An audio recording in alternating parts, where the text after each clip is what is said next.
Coucou, c'est Pat et nous voilà partis pour le tirage à la découverte de soi du mercredi matin. On est dans une thématique aujourd'hui avec la famille. On va avoir un petit partage en début de vidéo et puis après je fais le tirage autour de cette thématique. Donc là, ce qui me vient par rapport à la famille, c'est déjà comment on se sent dans notre famille, comment ça se passe, comment on se positionne ou pas, comment on se sent intégré, j'allais dire, comment on a l'impression ou pas de prendre sa place dans cette famille, d'avoir sa place ou de devoir se battre pour avoir sa place en fonction des contextes. Qui sont nos personnes, références dans cette famille, avec qui on se sent bien, avec qui on est, en sécurité, dans un échange constructif, dans un soutien mutuel et puis avec qui on se sent, pas très bien, on se sent, peut-être, bousculé ou mis en difficulté, vous voyez? Faire un petit peu le point par rapport à ça. Et ça, c'est important parce que ça va nous permettre aussi de, plutôt que subir les choses quand on est avec les différentes personnes, et notamment celles avec qui on ne se sent pas bien, on peut avoir conscience de ce malaise, de ce mal-être à l'intérieur de nous, et du coup de pouvoir anticiper, de chercher un petit peu à comprendre ce qui se passe pour nous, qu'est-ce qui nous met en difficulté, de comprendre ce qui se passe pour nous, et du coup de nous sentir de mieux en mieux, puisque quand on sait de quoi on parle, quand on sait ce qui se passe pour nous, on peut agir dessus. Quand on n'a pas conscience de ce qui se passe, on n'est pas bien, on subit, et on n'a pas de moyen d'action du coup, hein, puisque on n'a pas identifié la source de notre inconfort, hein, vous voyez. Allez, on va aller voir un petit peu ce que nous disent les cartes par rapport à cette thématique de la famille, qui est, on va pas se le cacher, un gros morceau, hein. On a beaucoup d'affect, on veut être en paix, on veut que ça se passe bien, et à la fois on veut se positionner, on veut exister, donc c'est sûr que c'est un peu, voilà, entre deux. Bon, elles ont sauté, voilà, c'est intéressant. Les attentes, la compassion et la tolérance. Alors, on a un joli tirage là. On est dans plusieurs choses au niveau de la matière, puisqu'on nous parle de nos attentes par rapport à la famille. On a aussi les amis. Donc là, on fait le point un petit peu sur concrètement comment ça se passe. Qu'est-ce qui se passe avec donc la famille, ce qu'on disait tout à l'heure, mais aussi par rapport aux amis. Donc ce qu'on disait par rapport à la famille, là, on nous interpelle aussi sur nos amis. Et peut-être justement de voir. Alors, il y en a qui vont dire, bah oui, notre famille, on ne la choisit pas et nos amis, on les choisit. Oui, effectivement. Et justement, est-ce qu'on les choisit vraiment ou pas? Et du coup, se pencher sur qui sont nos amis, comment on voit nos amis, et sur qui on peut compter et pourquoi. Et dans la famille, c'est pareil, hein. On peut avoir des attentes par rapport aux différentes personnes, et des attentes pour lesquelles les personnes en face de nous ne sont pas, d'une part, capables d'y répondre, mais surtout ne les connaissent pas, nos attentes, hein. Puisque la plupart du temps, on est bien d'accord qu'on n'exprime pas ce qu'on veut, on n'exprime pas ce dont on a besoin. On croit que la personne en face de nous va deviner, va savoir ce qu'il faut faire, comment il faut faire pour que nous, on se sente bien. Donc là, il y a plusieurs choses qui ressortent. C'est, est-ce qu'on ose exprimer nos ressentis? Est-ce qu'on ose exprimer nos besoins avec tolérance, dans la compassion par rapport aux personnes en face de nous, et avec compassion et tolérance envers nous-mêmes? De voir aussi ce qu'on contrôle et ce qu'on ne contrôle pas. On en a parlé en début de semaine. Mais du coup, là, on nous interpelle de nouveau sur quoi vous avez le contrôle et sur quoi vous ne l'avez pas. Chacun a son histoire, chacun a ses perceptions, chacun a vécu des choses plus ou moins difficiles, etc. Et on ne peut pas contrôler les ressentis, les actions, les réactions des personnes en face de nous. Donc, c'est prendre la mesure de ça. Et j'allais dire l'intellectualiser dans le sens où c'est quelque chose qu'on mesure. On peut mesurer factuellement et on peut mesurer aussi à l'intérieur de nous comment on se sent. Mais là, on nous dit conscientiser les choses sur lesquelles vous avez le contrôle et les choses sur lesquelles vous n'avez pas de contrôle. Et reconnectez-vous à vous-même. Comment vous vous positionnez? Est-ce que vous osez vous positionner? Et de quoi vous avez besoin de vous recentrer, de vous libérer aussi peut-être des influences des autres en vous reconnectant à vos ressentis et en étant dans la compassion et la tolérance par rapport à vous, par rapport aux attentes que vous pouviez avoir jusque-là, par rapport à vous et par rapport aux autres.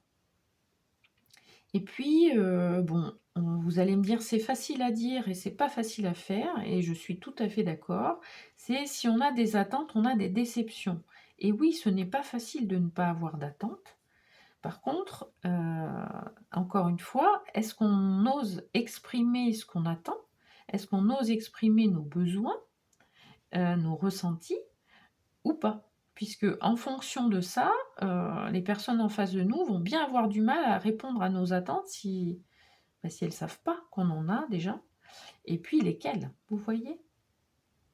Et sortir des attentes par rapport aux autres, alors c'est pas évident, hein, comme on disait, mais c'est vraiment le meilleur moyen de ne pas être déçu d'une part, et puis nous-mêmes, on ne répond pas forcément aux attentes et aux besoins des autres, et c'est important ça de mesurer les choses. Chacun a ses attentes, a ses ressentis, et prendre en compte nos attentes et nos ressentis, c'est aussi prendre conscience que les autres ont les leurs, d'une part, et que c'est pas forcément évident de répondre à nos attentes à nous alors que ce sont les nôtres. Alors, par rapport aux autres, vous voyez bien la difficulté. Alors, en dos de deck, j'ai la santé du corps, du cœur et la santé psychologique. Hein. Bien sûr, on prend la santé de manière globale. Donc tout ça, en étant dans les attentes, en étant du coup déçu peut-être par rapport à notre famille, par rapport aux amis, en étant toujours dans peut-être aussi le besoin de contrôle par rapport à notre famille, à nos amis et à soi-même, bien sûr, hein, évidemment qu'on se met dans le lot, eh bien ça peut des fois nous déstabiliser, causer des soucis de santé. Alors ça peut être des soucis de santé physique, mais aussi d'être un petit peu déprimé, un petit peu triste, et puis ça peut prendre des proportions plus ou moins importantes. Donc là, on nous interpelle sur regarder un peu comment ça se passe au niveau santé, pour voir s'il n'y a pas quelque chose là où on est tellement dans le besoin de contrôle, dans le besoin de tout maîtriser, de tout gérer, etc. Sans du coup prendre en compte les autres, hein, puisque quand on est dans cette affaire-là, on va avoir du mal à entendre, à écouter les autres. Ouais, on nous parle du travail, d'observer et de mesurer. Alors, il y a deux choses, ça peut être dans le travail aussi, c'est-à-dire que au niveau de la famille, des amis, on est là-dedans et du coup, on a le même comportement au travail et ça induit des choses au niveau santé. Ça peut être que tout ça, c'est un travail et que du coup, là, on nous demande de mesurer les choses, de regarder les choses de manière objective, de manière juste aussi, vous voyez? Compassion, tolérance. Hem, ouais. Comment on peut être, équitable envers soi et envers les autres, hein? Je vais aller chercher une petite carte dans le tarot. Je me suis emballée, hein, sur la partie avec mon oracle, mais bon, je trouvais qu'il y avait plein de messages intéressants, en fait, hein. On fera un petit peu plus court le reste. Alors, le message. Ouais, on a le 10 de bâton. Le 10 de bâton, il a porté un fardeau sur lui. Il a tout porté. Ça peut être des problèmes de dos, ça peut être des choses comme ça. Puisque on est vraiment fatigué de tous nos efforts, en fait, hein, le 10 de bâton. Donc là, c'est arrêtons peut-être de faire des efforts dans le vent, j'allais dire. Dans le sens où quand on veut tout contrôler, quand on veut tout maîtriser, évidemment qu'on s'épuise et surtout on s'épuise pour rien, puisque on ne peut pas tout contrôler et maîtriser. Donc, on va se battre contre des moulins, on va faire des actions et se faire du souci et entamer des choses et aller dans tous les sens. Et alors qu'en fait, on n'a pas de moyens d'action vraiment, nous, à notre niveau, quoi, par rapport aux autres. Donc, attention à ça, en fait, attention à l'épuisement, en fait, hein, là, on nous parle de ça, hein. Et c'est un choix, parce que là, on a l'arcane majeur des amoureux. Alors, il y a deux choses. Il y a comment on peut être attentif par rapport à soi-même, être dans l'amour, être dans la bienveillance, dans l'écoute, dans le partage, par rapport à soi et par rapport aux autres. Et les amoureux, on fait un choix. On est devant un choix. Et quel choix on fait? Est-ce qu'on fait le choix de rester dans ce schéma où on s'épuise et il n'y a pas vraiment de résultat, hein, puisque on ne met pas les bonnes actions en place quelque part? Ou alors on choisit ce qu'on met en place, comment on le met en place, on prend conscience de nos attentes et de nos besoins et on va pouvoir agir de manière adaptée par rapport à tout ça.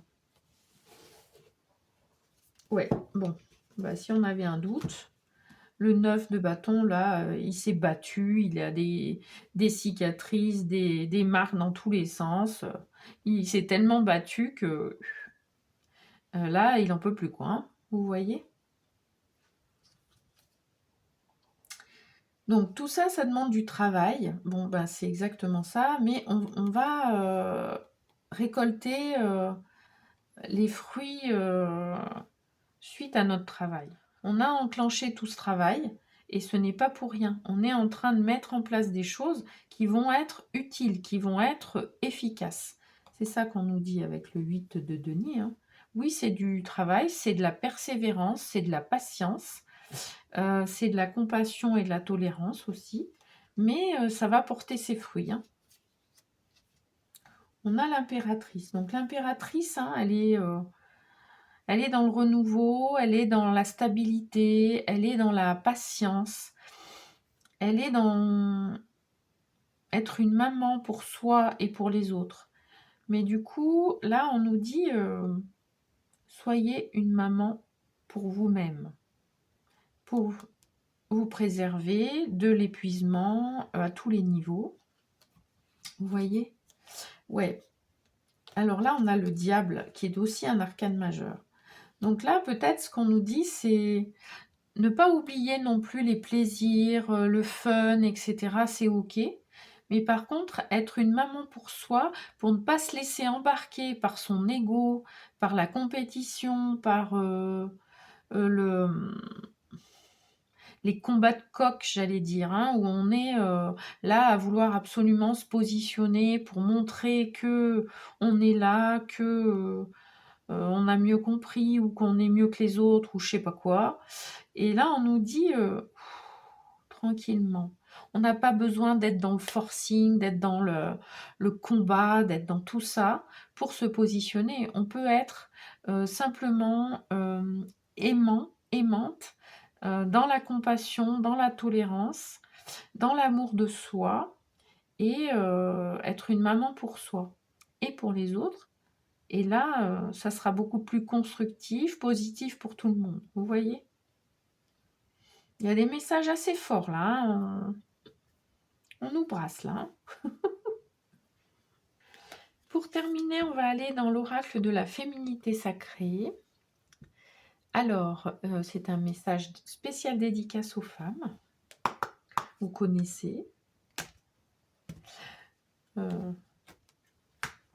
vous invite à liker, à partager la vidéo, à vous abonner si ce n'est pas encore fait. Et si ce contenu vous parle, bien sûr. N'hésitez pas à mettre en commentaire s'il y a des choses qui vous feraient plaisir, s'il y a des thématiques que vous voulez que j'aborde. Voilà, n'hésitez pas à me dire, je me ferai un plaisir de faire les tirages en fonction. Hein.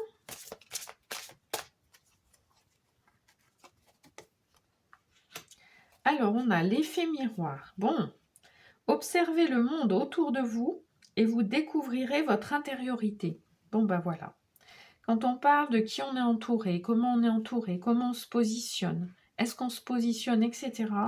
Bon, l'effet miroir, là, ça nous renvoie vraiment à ça. Tout ce qui se passe, on peut avoir un moyen d'action. On n'a pas un moyen d'action sur les autres, mais on a un moyen d'action sur nous. Comment on se comporte, comment on se positionne ou pas, comment on exprime les choses ou pas, etc. etc. Vous voyez ce que je veux dire. Hein. Donc là, on nous rappelle que on a une responsabilité. On n'est pas coupable, on n'est pas en train de se repartir là sur le schéma de la culpabilité, puisque quand on veut tout contrôler, on peut être à l'extrême, on peut être dans la culpabilité, le sacrifice à outrance, etc. etc. Et là, on nous dit, non mais c'est pas de ça qu'on parle, c'est ok, on observe, on mesure les choses et on voit ce qu'on peut faire, comment on peut le faire, nous, avec ce qu'on contrôle à notre niveau. Voilà, eh ben, écoutez, je vous souhaite une belle fin de semaine. Je vous envoie plein de belles énergies pour ces fêtes de fin d'année. Je vous souhaite de profiter avec votre famille, avec vos amis, avec toutes les personnes qui sont chères à votre cœur. Je vous envoie plein de bisous.